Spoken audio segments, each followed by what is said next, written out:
Bab 63. Bilah pisau yang berkilauan membuat seluruh anggota tim penangkap ikan menjadi pucat. Mereka semua menatap Sony dan bersiap-siap untuk bertindak jika dia memberi aba-aba.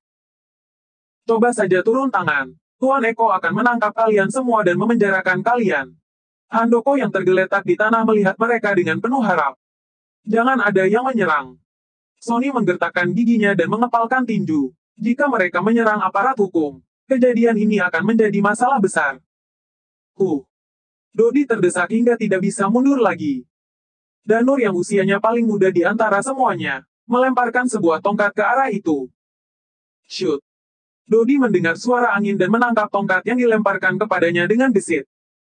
Lontang! 8 orang polisi yang memegang pisau itu terpaksa menghindar. Salah satu petugas berteriak dengan marah.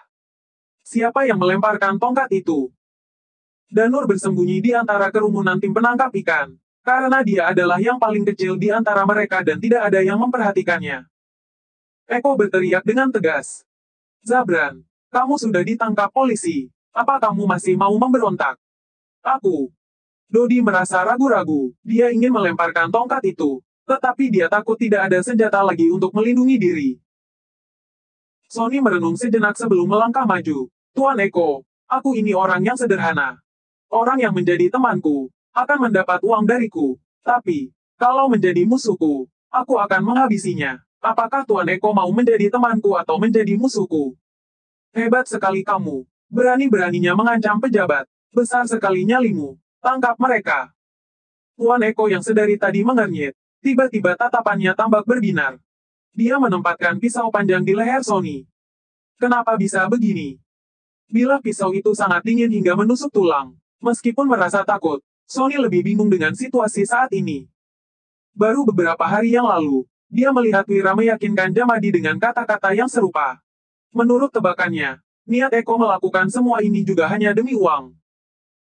Setelah mengucapkan perkataan itu dan memberikan uang kepada mereka, Eko beserta anak buahnya seharusnya akan mundur.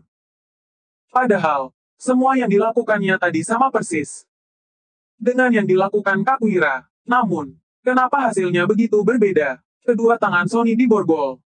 Eko berbalik menatap Dodi dan berkata, Zabran, kalau kamu masih menolak untuk ditangkap, aku akan menyuruh pemanah untuk datang. Mendengarnya, Dodi merasa makin ragu. Dia takut Eko akan memanggil pemanah dan menembak mereka, jadi Sony segera meyakinkannya. Dodi, cepat lepaskan tongkatmu. Ikut mereka ke kantor kabupaten. Kita tidak takut menghadapi pengadilan. Dodi melepas tongkatnya dan pasrah diborgol oleh para polisi. Eko dan ketujuh orang lainnya menahan kedua orang itu dan pergi. Sementara itu, Handoko dan rombongannya bangkit dengan senang hati. Berani melawan kami, tunggu dihabisi saja kalian. Handoko melihat para tim penangkap ikan itu dengan tatapan merendahkan dan berkata, mulai sekarang, ikut aturan dan beri kami 30% komisi. Kedua orang itu akan dilepaskan setelah beberapa waktu. Kalau tidak, jangan berharap bisa menjual seekor ikan pun di pasar ikan ini. Oh, satu hal lagi. Di belakang Tuan Eko, ada kepala kepolisian Parangga. Aku tahu kalian suka mengadu. Jadi silakan saja ke kantor kabupaten dan lihat apakah kalian bisa masuk ke sana. Sekelompok orang itu pergi dengan bangga. Belasan orang tim penangkap ikan berdiri terpaku di pasar ikan. Kita adukan saja ke pengadilan. Waktu itu, Budi juga di penjara. Ini membuktikan bahwa bupati kita ini adalah orang yang adil.